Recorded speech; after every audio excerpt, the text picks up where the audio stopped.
Hey, I'm Olivia, and you're listening to Soarin' Around WDW.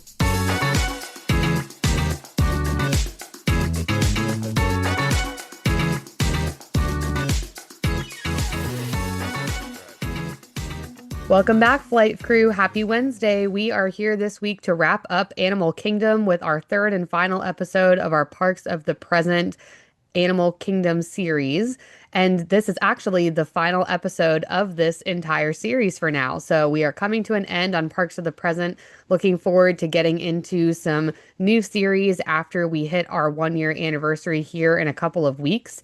But in the meantime, today we will wrap up Animal Kingdom and talk about the remaining attractions in the Asia section of the park, as well as our top 5 and bottom 5 attractions as always. The first attraction that we are going to talk about today is the Feathered Friends in Flight attraction, which has been there for quite some time now, but has been changed a little bit over the years. So Feathered Friends in Flight is presented in Anandapur Theater in Asia, and it is a rethemed version of Flights of Wonder, which was an original show to Animal Kingdom that was there on opening day. It is a rethemed version of Flights of Wonder, which was an original show to Animal Kingdom that was there on opening day. The show featured more than 20 species of exotic birds and was co-hosted by Guano Joe or Jane, a comic relief character who was afraid of the birds. That ran all the way until December 31st, 2017, so for quite a long time. After Flights of Wonder, they decided to move over to some IP with Up, a Great Bird Adventure, which opened April 2018 as part of the 20th anniversary celebration of Animal Kingdom. Up, a Great Bird Adventure closed on March 12th, 2020 during their COVID closure. And at that time, they rethemed again to the current show, which is Feathered Friends in Flight. So Feathered Friends in Flight takes form of a bird show where the bird trainers obviously provide facts about the birds that are seen during the show. Usually facts about what makes the birds unique, why birds are important to the Earth's ecosystems, and occasionally during the show, guests can be chosen to participate to interact with the cast member so that the trained birds can interact with the guest who was chosen to participate. And at the end of the show, the trainers teach viewers about the importance of protecting threatened species of birds from the brink of extinction, as well as protecting the habitats where the exotic birds live so that people can make a difference to protect natural habitats. The show features a wide range of birds. They actually have in the current show about 15 species of birds, and that includes things like toucans, parrots, macaws, and an African eagle who all play starring roles during the presentation. One thing that kind of sets this apart is that it really talks about the birds' natural instincts instead of just having them do tricks like in a lot of traditional bird shows at other theme parks. And the main portion of the theater where this attraction lives has benches that are all on the same level. There are wings of bleachers that are in the back that are shaded, but the sitting in the front of the theater in the center areas, you are more likely to get picked for the show, but those are under the sun. So you will be warm, especially in the summer months. Sitting in the back, again, is where the shade is. But if you really want to be chosen to participate in the show, you're going to want to sit as close to front and center as you can so you can get their attention when they're looking for guests to participate. Our friends here in North Carolina who went on a trip in December, they actually, my friend Andrew got picked to participate in this show, and he had to put on this big long glove thing up to his elbow and kind of hold his arm out, and the bird came and landed on his arm and then went back to the person on the stage. So, and it was a really big, like hawk or some big bird. It was pretty cool. So he said that was a cool experience, but I haven't been to this show in a long time. I never saw the Up version of this show. I think we went and saw it probably once or twice when it was the original show, Flights of Wonder. Dad, is that right? Yeah, I know we went a few times. I thought it was a very good show, though. I'm a real animal lover, bird lover, and I really enjoyed the show. You're right; they go beyond just a bird a bird circus. Yeah. There's different tricks they do and things, but they educate you on each of the birds they showed. And again, it's been a long time since I was there, but I always enjoyed it. I thought it was very, very well done. Okay, good. Yeah, I thought so too. So I remember it being good. It's definitely something I would bring the kids back to because they also really like birds and love bird watching and seeing, different birds at our feeder here on home and when we're outside on walks. And in North Carolina, we have a lot of really beautiful birds. So yeah, it would be cool to see a show like this with the more exotic type birds that you don't see obviously every day and not just doing tricks, but kind of a learning experience too. So we'll have to try that next time that we're there. And then Cali River Rapids is the next attraction. This opened March 18th, 1999. It does have a 38-inch height requirement. Obviously, this is a River Rapids attraction, and it was actually originally named Tiger Rapids Run before opening, and then they changed it to Cali River Rapids when it actually opened in 1999. It is themed as a rafting expedition along the Chakranadi River, courtesy of the Cali Rapid Expeditions touring group.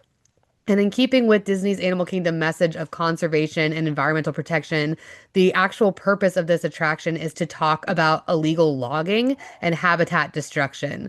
So, moving into the brightly colored wooden pagoda that's decorated with these Tibetan prayer flags, riders are loaded from a rotating platform into these 12-person rafts.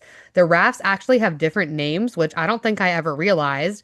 And the names are kind of silly, so don't mind my pronunciations. But Kathmanduzi, Himalayan Hummer, Manaslu Slammer, the Bhaktapur Bubbler, and the Sherpa Surfer. So those are the different rafts that they have there. There actually are 20 different boats. And as stated before, they each seat 12 people. The ride is actually about 5 minutes long. So it is a decent length, but it always feels very short when you're on the attraction. I think compared to, the other flume ride, obviously, that a lot of people think of is Splash Mountain, and that's quite a long attraction. So going from that to this water ride, it seems pretty short. But we've been on this a number of times. I know during the summer months, it's obviously popular as a little cool off attraction. And so, what do you remember about us going on this back in the day, Dad? I think I've been on it twice. It's definitely not a go-to for me because I don't like to get soaked and you get pretty darn wet. You try to sit someplace where Yeah. I remember going on it when you guys were young, and I think your grandma and grandpa Risto were with us, your mom's parents, and they got the rain jackets. I thought it'd be cute. I don't need a rain jacket. It was the first time I think that I was on it. And I remember your grandpa was sitting across the ride from me, and he started to get soaked, and he had a poncho on. It doesn't; those don't really help that much. I was kind of laughing at him. Next thing you know, I was just getting dumped on. So he got the last laugh. But yeah, and to walk around, and you do get pretty wet. If you don't get a good poncho on, you get pretty wet. And I'm not real big on walking around in the park. You're pretty soaked. Even if it's really hot, it takes a long time to dry off. So you have to probably bring some other clothes, I would think, in your backpack or something, just to be safe. But yeah, that's my remembrance of it. I haven't been on that in probably 20 years. I have no desire to go on that. In its defense, though, I think it's very well done. It's short. But I think it's a very well done water ride and the whole logging thing and preserving the rainforest and everything. I get all that. And I think that's great. But yeah, it's just not for me. Yeah, I agree. I think, yeah, the theming is fine. I really feel like they could do something different with this ride now, but it's very similar to the Grizzly River Run over in Disney's California Adventure. And actually, over at Universal Studios or Islands of Adventure, the Dudley Do ride is very similar, this circular raft type pattern. And people, sit and almost on all these circular raft rides you get drenched because there's really not a safe spot because it's rotating as you go. The weight, distribution is usually not equal. And so I mean, it's very easy to get wet. But Regan and I, the last time we did the challenge, we went on this and there was this family from Asia and they, barely spoke English enough to understand kind of what the ride was. And they had this young kid who was maybe 4 and they got on that ride and I don't think that kid had any idea what was going to happen. And because they were so light and they were sitting where there wasn't a lot of weight, for whatever reason, the way it spun, they just got totally drenched.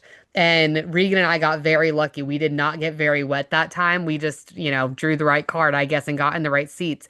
But because of the way that the ride loads, all I remember is it's this continually moving thing. You kind of have to step onto this wet platform. And these people were trying to put down a poncho under their butts, a poncho over themselves before they buckled. And the cast members like, hurry up, the ride's moving, the ride's moving. You need to be buckled, you need to be buckled, to the point where they almost had to like stop the ride because these people were not getting buckled. So I'm glad that they got buckled in time. It was all fine, but I felt so bad for that little kid because they got totally drenched and I think they had no idea what was coming and they were, not crying or anything, but they just had this look on their face like, what did we just do and why did we do this? But I agree. I don't love water rides. I like Splash and, Tiana's because that's, more themed and a little bit more of an experience. But water rides like this just to get wet, I hate the feeling of like wet socks and shoes. So if you're in like tennis shoes, it absolutely destroys your shoes for the rest of the day. So I agree. Yeah, not my cup of tea either. That's for sure. And then moving over to Expedition Everest, this opened April 7th, 2006, and this is a 44-inch height requirement. So the attraction initially was announced publicly on April 22nd, 2003, during an event to celebrate the fifth anniversary of Disney's Animal Kingdom. So construction of the attraction began a month before the announcement, so about in March. And then in 2005, Disney, the Discovery Network, which is now Warner Brothers Discovery, and Conservation International conducted expeditions to Nepal as part of the promotion for this ride, Expedition Everest. And the purpose was to kind of conduct these cultural research projects in remote areas of the Himalayas to which is supposed to be the location of the legend of the Yeti. And so participants obviously included Joe Rohde, who is a very prominent Walt Disney Imagineer, especially who did a ton of work in Animal Kingdom, as well as scientists from Conservation International. So the attraction does have a standby line, a lightning lane line, and a single rider line. And the queue actually starts in the office of this fictional Himalayan escapes travel agency, which then you move through this replica temple with little holy figures. Then they go to a tea garden. And then they go to this room where there's equipment from a successful expedition, as well as the Yeti Museum, which has different information about the Yeti, a molding of a Yeti footprint. And there's actually about 8,000 different artifacts that were brought back from their actual trip to Nepal that are in that Yeti Museum. So the single rider line actually skips all of those exhibits. So if you really want to see some of that stuff, you need to get in the standby line. The expeditions and the making of this attraction were actually documented in three different documentaries that were broadcast on Discovery's TV channel in 2006. And the first was Expedition Everest Journey to Sacred Lands, broadcast on the Travel Channel on April 9th to coincide with the attraction's grand opening. The second was Building a Thrill Ride, Expedition Everest, which was aired on April 10th on the Science Channel. And the last was Building a Thrill Ride detailed the planning and construction of the ride, along with some of the ideas that kind of made the ride come to be. And so, for an example, during construction, instead of using traditional scaffolding, the Imagineers used interior poles that poked through the outside of the mountain and were connected by wooden platforms. The documentary also featured survival tips from Les Stroud. And the third and final documentary piece was Corwin's Quest, The Realm of the Yeti, and that was broadcast on Animal Planet in April and featured the American animal and nature conservationist Jeff Corwin. Do you remember seeing any of these documentaries at the time, Dad, when this was all being built and released? This is the first time I'm hearing about it. I'll have to look them up on YouTube or something. I had no idea. Yeah, I didn't either. And I thought that I'm like, that's like right up our alley. So I'm surprised we didn't know about it. So I wasn't sure if you had seen them or not, but definitely would love to watch them. That would be really cool to see because it is such a really cool roller coaster and the theming is awesome. So the riders board the roller coaster in the model village of Surka Zong to begin a speedy route through the Himalayas to the base of Mount Everest. It took 3 years to build and required more than 38 miles of rebar, 5,000 tons of structural steel, and 10,000 tons of concrete. The ride duration is about 3 minutes long and travels at 50 miles per hour at some points. There are six different trains with six cars in each train for a total of 34 riders per train. The ride is themed around the Yeti, who is supposed to be protecting this forbidden mountain next to Mount Everest. And it's the only roller coaster at Animal Kingdom, as well as the tallest roller coaster at any Disney theme park. It actually stands at 199.5 feet tall, and it's only slightly taller than the Twilight Zone Tower of Terror, which sits at 199 feet tall over in Hollywood Studios.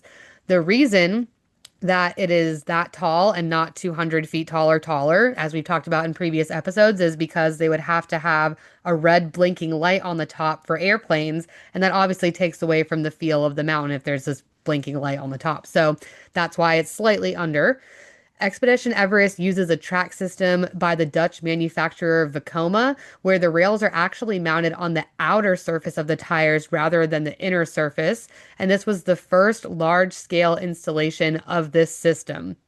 The Yeti was actually the largest and most complex audio animatronic figure ever built by Walt Disney Imagineering when this ride was constructed.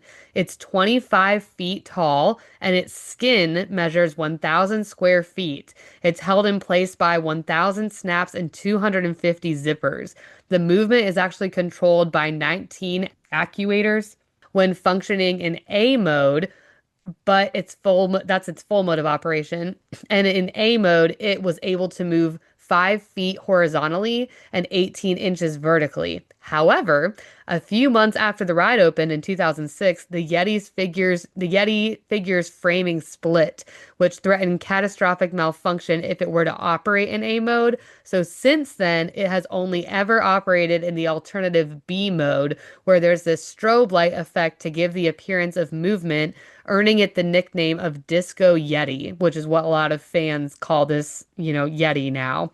For years, it was speculated that the problem was actually caused by damage to the Yeti's concrete base structure, which obviously would be very difficult to replace and be repaired until they do a huge refurbishment, because then you'd have to kind of rip apart a ton of the ride to access this. So the problem with the concrete is rumored to have occurred due to a glitch in the 4D scheduling software that prevented adequate curing of a portion of the Yeti's foundation before the fabrication of the mountain elements around it and the roller coaster track. So this theory is that the damage to the animatronic itself. Oh, well, so now really what they think is that it's the animatronic and not the base, but nothing has really been confirmed or denied.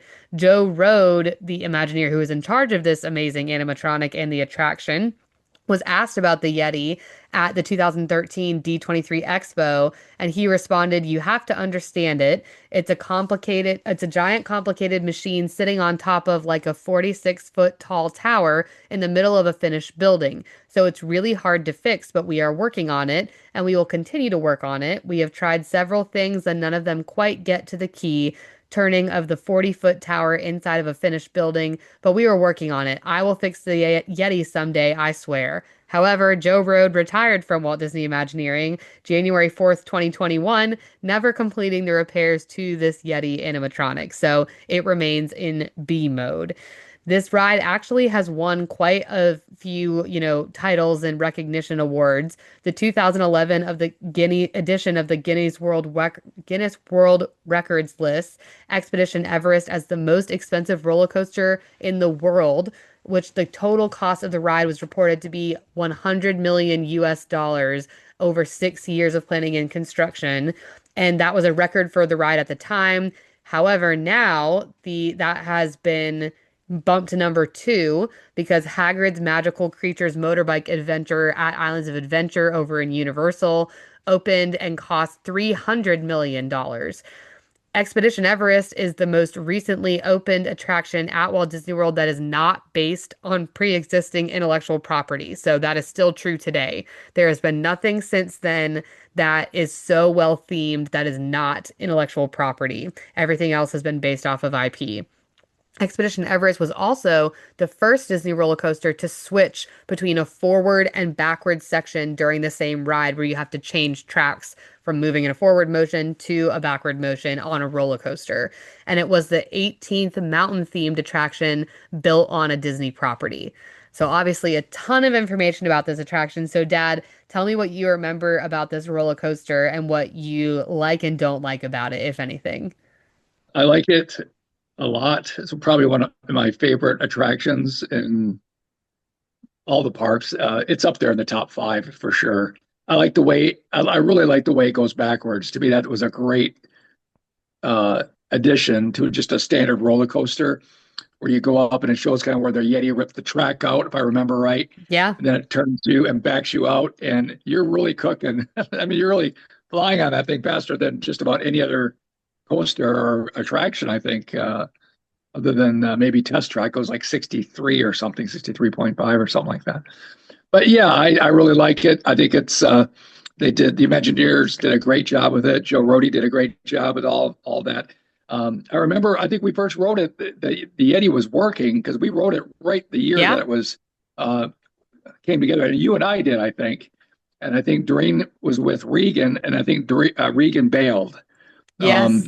Doreen had to get out with them because he was at that age where he wasn't really quite ready to do something like that. But yes, I do. I love the attraction. I think it's very well themed, and I'd love to go on it again, hopefully down the road here. Yeah, we definitely love this attraction too. And yes, your memory serves you right. We waited, I think, over an hour, maybe 2 hours for this attraction with Regan and Doreen in line. Regan got all the way to where you load on the ride and was like, nope, and got out of line. And Doreen graciously got out of line with him so that you and I could go. And I remember getting off that ride and thinking that was so cool, but Regan would have been terrified. So I remember Yeah, thinking it's probably a good idea he did not go on it because it is a very intense roller coaster. it's intense. Yeah, so I think exactly the switching from forward to backward was really cool. We definitely did ride it when the Yeti was working. And I mean, that animatronic is massive. So it is like really crazy. Now you fly by it. And if you haven't been on it before, you almost are like, what just happened? What did I just pass? And like it's kind of dark and they have the strobe lights now or whatever. But yeah, the fact that it's been stuck in B mode for so long is so disappointing because that, I mean, had to be a crazy expensive piece of all the money they spent on that ride to just now sit there with some strobe lights. It's kind of sad. But yeah, the theming of this is really well done. I love that it was non-IP and just such a unique story. And the whole queue is really neat. It's a really good length of attraction too, but it is very intense. So even if your kid can meet the height requirement, just think if they haven't ever been on any kind of, more intense roller coaster before, this might be too much for them. It's a lot different than like Big Thunder Mountain or Snow White, in the Seven Dwarfs Mine Train attraction. And I think the only other attractions that go faster, I'll have to, well, so Rock and Roller Coaster goes 0 to 60, Test Track. I don't know how fast Guardians goes, but and Tron goes pretty fast too. But this, I mean, this one feels faster than 50 for sure. It's very, very fast. So yeah, our same friends that caught the bird at the bird show, they took their son to Disney for the very first time in his whole life. They went to Animal Kingdom their first day, and this was the first ride they took him on. And he was traumatized. And he was, I think, like 6 years old. And he didn't Uh, want to go on like any other roller coaster the rest of the trip. He was like, nope, because it was just way too much, which I get. So just beware. It's very intense. The next attraction that we're going to talk about is the Maharaja Jungle Trek. And this opened March 1st, 1999, which is the date when the actual Asia expansion for Animal Kingdom opened. And Asia was the first expansion for Animal Kingdom. The trail is actually themed as if it had once been the hunting grounds for a wealthy Maharaja who enclosed the forest to allow for easier hunting and then sometime later died in a hunting accident. I guess that's supposed to be karma for the hunter. The theme storyline continues with these subsequent Maharajas, including the Maharaja's bachelor brother, transforming the area into a nature preserve where the villagers live in harmony with animals therein. These Maharajas are memorialized on the wall of the tiger enclosure, and the forest was at one point also supposed to be run by Imperial British visitors, as evidenced in the Western spelling on the sign at the entrance of the jungle trek, which reads Royal Anandapur Forest. When their occupation of southern Asia ended, the British turned the forest over to the villagers of Anandapur, who you encounter when you walk through the jungle. The trail storyline is also supposed to pay this homage to the founder of the kingdom of Anandapur, who is Ananta, in the form of a tomb and sarcophagus situated at the entrance of the Jungle Trek's aviary. So the theming on this was very strong. I actually didn't know any of this. I was like, oh yeah, the tiger enclosure. That's really all I knew about this area. But Maharaja is actually means it's an Indian word for prince. And Anandapur means the city of happiness or place of many delights in Sanskrit. So about a 20 to 25-minute walk through attraction throughout this trail. It's about 1/3 of a mile in length. And in 2015, three water buffalo named Rose, Dorothy, and Blanche, which is really cute, were added to the attraction, and their names were obviously inspired by the popular TV show The Golden Girls, which I did not know. A new pool was constructed specifically for these water buffalo in the area of the park. And then in 2017, Jeddah and Anala, the first Sumatran tiger cubs ever born at Animal Kingdom, were featured here for public viewing. There are different animals on the Maharaja Jungle Trek that you can see, which include a Komodo dragon, a black tree monitor, Malayan flying fox, prehensile tail skink, a Sumatran tiger, which previously held a Bengal tiger, a black buck swan goose, water buffalo, bar-headed goose, Sarus crane, and then in the aviary, they have these metallic starlings, masked lapwing, a falcated teal, gray-capped emerald dove, great Argus, cotton pygmy goose, Mindano bleeding heart, Nicobar pigeon, Pied imperial pigeon, lots of pigeons, and more. There's a bunch of birds listed. I don't need to read them all, but I couldn't even tell you what half these birds looked like. I'd have to look up their pictures. They do have some really cool, like right outside of this attractions, almost like what you would get if you go to a butterfly garden where it tells you all the different kinds of butterflies. They have it for the birds that is like laminated or like a, waterproof, non-rippable thing that you can take and walk around with so you can spot the different birds and then put it back when you're done. It's been a very long time since I've been back here, but I think it would be really cool to see. I know there've been a couple of other tiger cubs. The most recent one, I think the end of last year, or beginning of this year, sometime recently. And so it'd be really cute to go see, the little tiny tigers, and that would be a neat area to explore a little bit more. But do you remember going here when we were younger, Dad, and seeing? I remember this area a little bit, but I know we didn't spend a ton of time back here.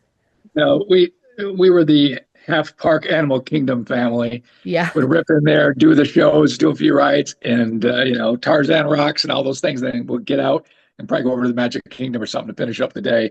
But we have walked through here with you guys once or twice. Probably waiting for. I'm dating myself here, waiting for the fast pass to come due on our paper fast passes. Right? Oh, we have Yeah. it at 2 o'clock, show time or something. So we'll just wander through here. It's very well done. I mean, it blows away any of the zoos I've been to. I've been to quite a few zoos over my lifetime, and it's just very well themed, and I enjoy it. The aviary there is all the birds is amazing, and you're right. You can take your little plastic guide there and look for the birds, and I don't know. I think it's extremely educational. And you see a lot of birds you'd never see anywhere else. So I think it's great. Yeah, and I did just look up. So the most recent tiger cub, his name is Baxo, and he was born September 26, 2024, so just last fall. So he and his mom, Sony, are the current tigers that you can see on the Jungle Trek. And I guess Baxo is is named after the Indonesian word for meatball, which is kind of cute, a little tiger named Meatball. But yeah, so yeah, I think it'd be definitely a cute place to check out more. Like you said, being more of a half day park, we never really spent a lot of time here, but we're gonna make it a priority to spend some more time in Animal Kingdom the next time that we go, because there's just a lot of little things that we don't take enough time to do. So, moving to the dining in this area of the park, there actually are a decent number of restaurants for this just being one section. The first is Mr. Kamal's, and these are really just seasoned fries with different sriracha mayo, chicken dumplings with ponzu, and they're both $7 each. They do have assorted fountain drinks, bottled water, and assorted beers here.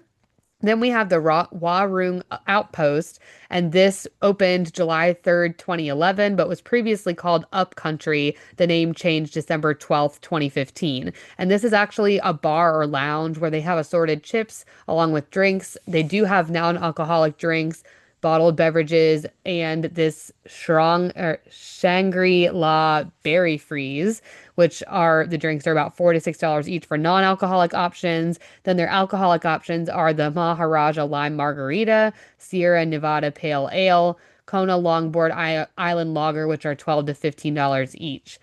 Close by is the Drink Walla, which has cinnamon glazed almonds and pecans, or pecans, depending how you say that, assorted chips, frozen slushies, bottled Cokes, Powerade, and water for about $4 to $6 each. And here you can also get this Lion King novelty souvenir cup for $10.49 and fill it with whichever slushie you want. The alcoholic options here are a Kona Longboard Island Lager, Sierra Nevada Pale Ale, frozen Coke with rum, or frozen Coke with whiskey, and those run about $12 to $15 each. The next restaurant is Yak and Yeti, and this restaurant is one that has been high on my list to try because we really love like Asian street food and different Asian meals, and this has a ton of different options. So the first are small plates, and they have pot stickers, pork egg rolls, and wok fried green beans, which sound amazing, as well as firecracker shrimp for $13 to $15 each. They do also have some shareable starters, which are supposed to be, it says on the menu, meant for two people, like the Bang Bang calamari, crab rangoon dip, ahi tuna nachos, lettuce cups, Korean fried chicken, which are all $17 to $22 each. They do also have soup and salad, which includes wonton soup, my personal favorite, seared tuna salad, chop chop shrimp salad, house salad, chop chop chicken salad for $8 to $25 each. Then they have noodles and bowls, which are a dragon roll bowl, lo mein chicken bowl, lo mein shrimp, lo mein combo, a veggie lo mein, roasted veggie bowl, or Cantonese pork belly bowl for $23 to $36 each. The specialties here are miso salmon, coconut shrimp, chicken tikka masala, Bhaktapur duck, and those are 28 to 40 each. And we are still going. They do have some wok meals, which are Korean beef, honey chicken, Thai basil chicken, sweet and sour chicken, and then grilled options with hibachi steak and shrimp, barbecue ribs, teriyaki chicken bowls, kalbi ribeye fajitas, chef's fresh catch, Beyond Burger, Kobe beef burger, Korean kimchi burger for all about $24 to $50 each. Their sides include things like chicken fried rice, house fried rice, steamed rice, garlic noodles, crab garlic noodles, coconut shrimp for 8 to 20 each, and their desserts are fried wontons with different dipping sauces, New York cheesecake, pineapple upside down cake, chocolate pudding cake, and mango pie. And they do have a kids menu that consists really of more simple things like cheeseburgers, stir-fried noodles, mini corn dogs, chicken fried rice, grilled chicken breast, mac and cheese, a teriyaki chicken breast, and chicken tenders, which all run about $12 each. So lots of different food options here, which is what I think is so appealing to me. I'm not sure how it works with the dining plan, but I do know that this is also a Landry's restaurant, which means if you have a Landry's card, you can get priority seating here. And I think you can use like if you have a birthday discount with Landry's, you can use it here. So something to keep in mind as well, which is unique. I don't think that I know enough about that to fully understand how all that works, but you can get some perks with a Landry's card. There also are non-alcoholic beverages, and these, non-alcoholic beverages sound great. There's a Yak and Yeti souvenir cup that has a frozen blend of icy flavors. There's hot teas, berry cherry limeade, Shanghai lemonade, frozen daiquiris that are virgin, obviously, Everest Refresher, which is sparkling water with pear, passion fruit, and mottled beverages, soft drinks, and or frozen strawberry or frozen lemonade. Their specialty drinks are called Yak Attack, which is a mango daiquiri, Don Q crystal rum, and I think it's supposed to be berry, pink Himalayan, kiwi coconut Rita, the big bamboo, the bikini breeze, and Tibetan mule, which are about $14 each. And they also do have a pretty big list of beers, wines, and sakis. Is this somewhere that I mean, I'm sure we never ate here as kids because this doesn't sound like anything that Regan would have ever eaten. And at the time, as a kid, I probably wouldn't have eaten either. But you've never eaten here, Dad? I never have heard about it, and I always heard it was really good from other people that have eaten there, but we never took the time. Again, we just were never in the animal kingdom long enough to probably do a meal like that. We were always probably fast fooding it somewhere and getting out of there and going somewhere else. That's just the way it was with us. Yeah. And this was actually only the second table service restaurant in Animal Kingdom, and it opened November 14th, 2007. I think the first must have been I don't know, Restaurantosaurus, like for the breakfast. That's interesting. But yeah, so it was a little bit later in the 2000s when we weren't there quite as often. But yeah, I've heard great things. It's definitely high on my list to try.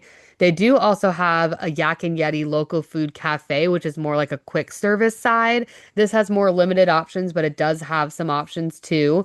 The breakfast includes a breakfast bowl with or without bacon or sausage, sausage egg English muffin, egg white English muffin, which are all $12 to $14 each. They do have hash brown bites as a side, fruit salad, and a yogurt parfait for $5 to $10 each. And the kids' meals for breakfast include pancake and sausage stick or French toast for $10 each. The lunch and dinner options include entrees like honey sesame chicken, firecracker shrimp, American Kobe cheeseburger, Korean fried chicken sandwich, sweet and sour tempura chicken, rib tips, teriyaki chicken salad, vegetable tikka masala, or a veggie burger. And their sides include things like pork egg rolls, pork pock stickers, fries, and chicken fried rice. They do have desserts here as well, like mini mango pie, frozen lemonade cups, or banana pudding, or cookies and cream parfaits. And the kids' meals at the quick service side are cheeseburgers, chicken strips, peanut butter and jelly Uncrustables are also served here. They do have some beer, sangria, and cocktails available out on this side as well. So, a pretty good number of options for the quick service side. I think the sit down appeals more to me because there was a number of things on that list that sound good to try. But yeah, overall, it's a really cool themed restaurant too on the inside. It looks super neat and it has everyone that I've heard that has gone there really loves this restaurant. So we'll have to give it a try sometime. The next place is another Joffrey's Tea and Coffee Company, and it is themed as the Royal Anandapur Tea Company, and it's kind of this hidden gem set in the Asia area. They serve hot tea, iced tea, hot chocolate, frozen beverages, peach iced tea, as well as baked goods. They do sometimes have these limited time things like frozen chai or frozen matcha green tea, but for the most part, they have the standard, Joffrey's offerings with the, teas and coffees and things like that. And then, or I guess this one mostly has tea. And then the Andipur ice cream truck, which is a really cool truck if you've never seen a picture of it. They have soft serve waffle cones, floats, and this Yeti sundae, which is chocolate soft serve, vanilla soft serve, blue cake crumples, and sweet snowflakes with this little chocolate Yeti that sits on top for about $6 to $7. And then moving over to Trek Snacks, this is basically a popcorn stand that also serves Mickey pretzels, assorted chips, Uncrustables, Mickey ice cream bars, ice cream sandwiches, fruit bars, frozen lemonade or strawberry lemonade cups, and assorted beverages with two alcoholic options, the Kona Longboarder Island Lager and the Sierra Nevada Pale Ale. The last dining place in this section of the park is the Thirsty River Bar, and this opened December 2019. The specialty cocktails here are Himalayan Ghost, Kumbu Icefall, Avalanche Frozen Blue Margarita, the Yeti Sunset, and those are all 14.50 or 15.50 each, as well as beers and wines, and one alcoholic or non-alcoholic option, the Pink Lotus. But yeah, this Thirsty River Bar opened quite a few years ago and is a smaller bar area over obviously in Asia. So that wraps up all of the dining in this section of the park and actually the park in general. So now we've made our way entirely around the animal kingdom. And so we want to get into our top five and bottom five attractions. And again, we did not talk about this first. So I'm curious to see what all matches up. But Dad, what are your top five and bottom five attractions here? Or I do top five first, I guess. Yeah, these are in no specific order. Okay. Expedition Everest. Is it Kilimanjaro Safaris or Yep. something? Uh-huh. Yep. Okay. Kilimanjaro Safaris. Been a while since I've been on it, but I love that. Festival of the Lion King. Now, this is kind of funny. I'm putting Flight of Passage, and I've never been on it, Okay, well but I'm that's putting it on fair. there. I'm sure I love Soarin.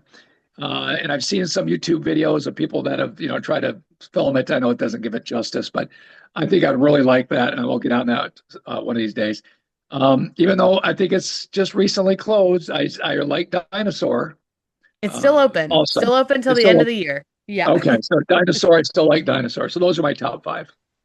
Okay. Yep. Mine pretty much match yours. So my number one is for sure the Safari with Expedition Everest close behind, Festival of the Lion King close behind that. And then I definitely agree. Even though I don't love Flight of Passage because of the motion sickness, I would put Dinosaur first since it's still open, and then Flight of Passage. I think it's a very well themed area. The ride is cool. And so yeah, I think those are my top five as well. So then bottom five, which five are you okay with going and seeing something new? Kali River Rapids, because I don't like to be in the wash cycle Yeah. on a ride. Even though it's very well themed, I'm not knocking it. It's a very cool ride. If I was probably in my teens or 10 years old, I'll probably be on that all the time. But as an adult, it's no thanks. Wildlife Express, the little train. I know it gets you where you got to go, right? But let's move that along. I've never been on it, but I've heard it's marginally a disaster to the Navi River journey. Other Uh-huh. than the animatronic on the end is amazing, but that's about it. And I got to go with the Boneyard.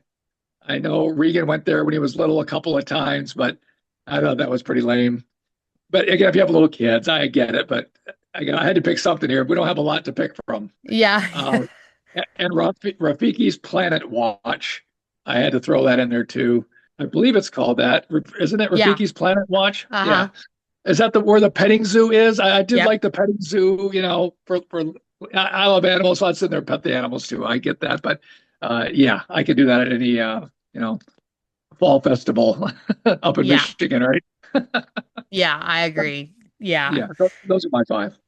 Okay. Yeah, so my bottom Navi River Journey is definitely up there. I know I'm gonna get a lot of hate for that, but I agree it's just very boring and the only thing is the cool animatronic at the end, but that's it. I'm also gonna get a lot of heat for saying the Nemo show because Oh, I just loved Tarzan Rock so much that I am still heartbroken. So Nemo is just will never compare for me. But yeah, so that would be number two is the Finding Nemo the musical. Number three, I am going to say Kali River Rapids because I similarly do not like to get wet. So that ride could go. I'm going to cheat a little bit and for number four, say it's tough to be a bug, even though it's pretty technically gone, but that was a bottom attraction for me. I'm glad it's going. I'm excited for Zootopia to come in. And then the last attraction for me would also be Rafiki's Planet Watch. I think it's cool that they have a little petting zoo area, but it's a lot of space, and I feel like they could do something a little different there or switch it up. So those are going to be my bottom five attractions for this park. And I know people are going to be like, well, you chose the bird show over Finding Nemo, but yeah, I just like, again, Tarzan Rocks it was still like a shot to the heart for me. So I really loved that show. So I'm very sad that it is no longer there. And then moving over into our trivia question for this week. So for our Animal Kingdom trivia, our question is, how much water does it take to fill the Discovery River? Is it 15 million gallons, 25 million gallons, 27 million gallons, or 20 million gallons? This is obviously a huge guess because I have no idea how much water. We I'll might have go. talked I'll, to. I'll go with 25 million gallons. As you're right, we have no clue. Yeah, I'm gonna say 2020. I'll say 20. Let's see. 27. Oh, we were both wrong. Okay. So Oh, 27 million gallons. That's like some of these questions are so abstract. I'm like, how would one ever know that without like, really being into the Disney history, I guess. Okay, so that is all of Animal Kingdom. So any final thoughts, Dad, on Animal Kingdom, things that you like would highly suggest to do or things you're looking forward to trying next time you get over there?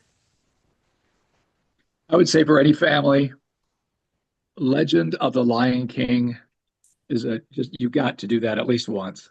I think it's just Yeah. very well done. It's fun, it's entertaining. The music, the singers are amazing. The gymnast monkeys are amazing. Mm-hmm. It's a theater in the round, so there's really not a bad seat, right? There's really not a bad Yeah. seat. Now it's air conditioned. Well, it's been air conditioned for a while, but back in the day we used to go, it wasn't air conditioned. So that's like a don't miss that one for sure. Thrill seekers got to go on Expedition Everest. You just got to do that because that's basically the biggest thrill ride there. One of the biggest ones in all the park, actually. Yeah, get there early. It gets real hot. It's a very hot park. In the Mm-hmm. summer, it gets to be brutal, if I remember right. So get there early, get there at rope drop, and you can do most of what you want to do probably by 2, 3 o'clock. And if you have a park hopper or a hotel, you just go back to the pool and hit the pool, and because you're going to be sweating to death most of the time in the summer. So, but yeah, Yeah. it's a park you definitely want to see at least once.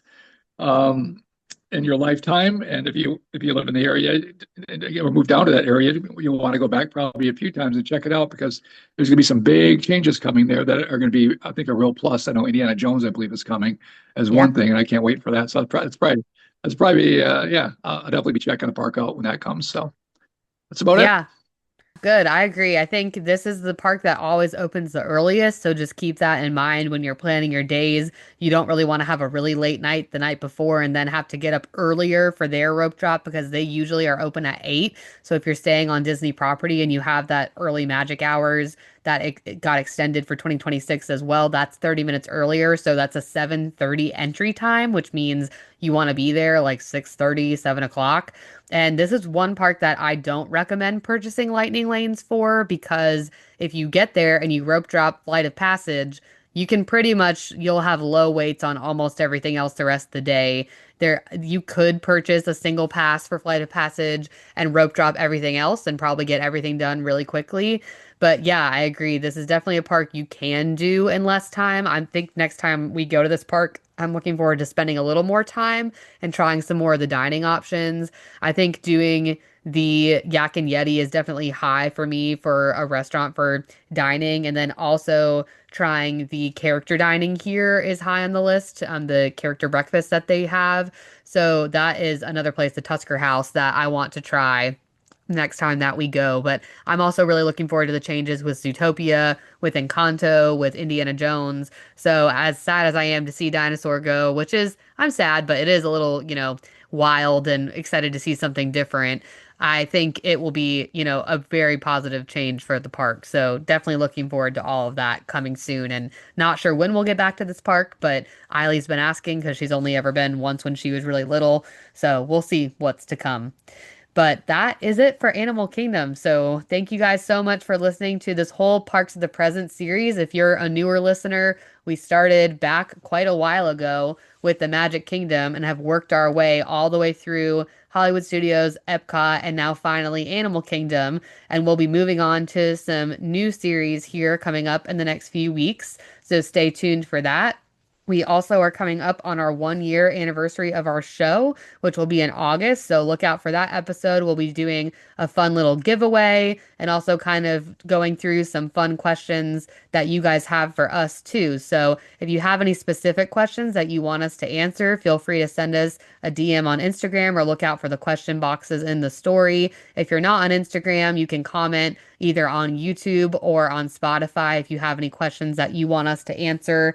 And we would love to do that. Or if you have any ideas for episodes, things you want to hear about, we have quite a few ideas. We've got long lists of things we want to talk about over, the next year of the show, but would love to hear your guys' thoughts too.